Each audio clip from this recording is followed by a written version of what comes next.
আমার ওখানে অনেক বন্ধুরা আছে যারা সবসময় একটু না সেজে গুজে সুন্দর থাকতে ভালোবাসে, একটু প্রপার লাগুক সেটা চায়।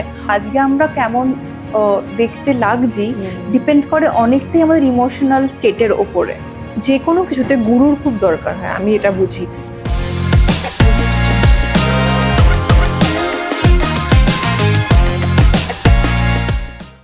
একটা কথা আছে না, এই একটা এক্স ফ্যাক্টর আছে, বসলেই মনে হয় যেটা অরা ক্রিয়েট হচ্ছে, এটা আমি সবসময় শুনে থাকি। সেটা কেন?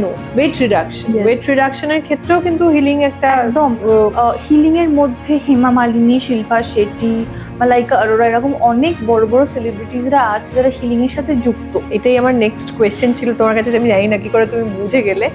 অ্যান্ড আমাদের অরাটা আমাদের বডির ভেতরে আর বাইরে আছে।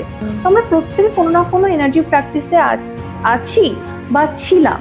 অ্যান্ড ওয়াটার অ্যান্ড হার্বস মিশে গেলে একটা দুর্দান্ত কম্বিনেশন তৈরি হয়, এটা দ্বারা আমরা good skin, good body and good emotional state পেতে পারি।